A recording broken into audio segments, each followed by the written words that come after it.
I went to a vape shop in Pittsburgh, and when I entered the vape shop, there were two young men. One was the clerk behind the counter, and another man towards the entryway about 10 feet right at the main entrance. He was wearing a lanyard, he was really tall and thin. He greeted me. Sorry, I live in a really busy area and lots of cars and motorcycles drive by. Anyway, he greeted me, so I assumed that the guy standing towards the main entrance worked there. He said, "Hi, how are you today?" And I said, "Good, how are you?" And he said, "I'm good." So I go past that man and I go towards the clerk, who I see regularly when I go to this vape shop. And my car had just gotten broken into and robbed, so among all of my credit and debit cards, cash, and driver's license that had gotten stolen, my rewards got stolen. I had this little stamp sticker thing.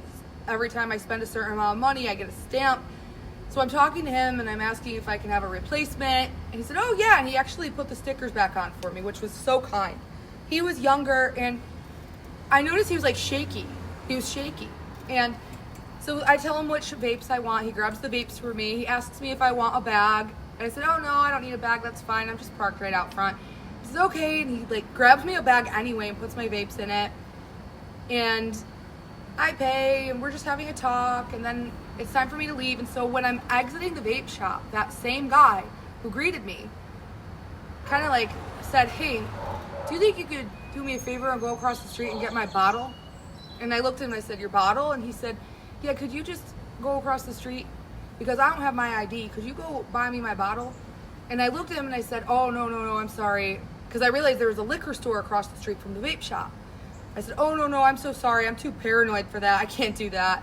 And he's like, "I know, but it would just be really helpful because I lost my ID. I don't have my ID and I really need that bottle." And I looked at him and I said, "I can't do it. I'm sorry. I'm just too paranoid. I could get in a lot of trouble for that. Have a nice day." And I left the store and I went to my car and I was like, kind of like caught off guard, shaken up. And I'm like putting my music back on, starting my stream. And after like a couple minutes, it just like registered that that guy didn't work there. And the clerk was still in that vape shop all alone with this strange man who's asking people to use their ID for him. So I try to call the vape shop clerk to see if he's okay. And there was no answer. And I was like calling. I called like 4 times. It just kept ringing. I was like, "Oh, shoot. Should I turn around and drive back? Should I call the cops?" I was like, I don't know what to do. So I tried calling again, and finally the clerk answers the phone.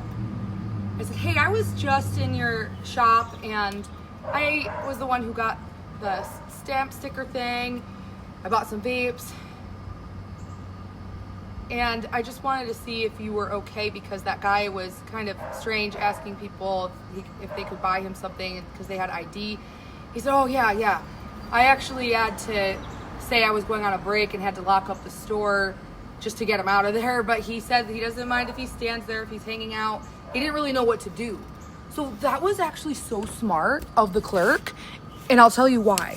So he was in a situation, and I like got so worried. I was like, what if that guy didn't have an ID and he wanted a vape, and then the clerk told him no, and the guy snapped? Or what if another customer came in and told him no, and the guy snapped? And like, you never know what people are capable of when they're not all there.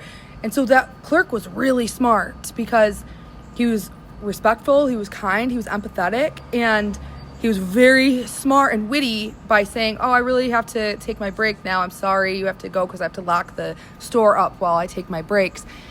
And so that got the guy out of there, and he didn't even have to call the cops. He didn't get hurt, nothing happened, and the guy, I guess, walked off and went somewhere else. So moral of the story is always treat people with kindness, always be respectful, and always find safe ways, creative ways to separate yourself from someone who might not be all there, who could potentially pose a threat, how to de-escalate instead of escalate. And like a lot of people were like, what's going on?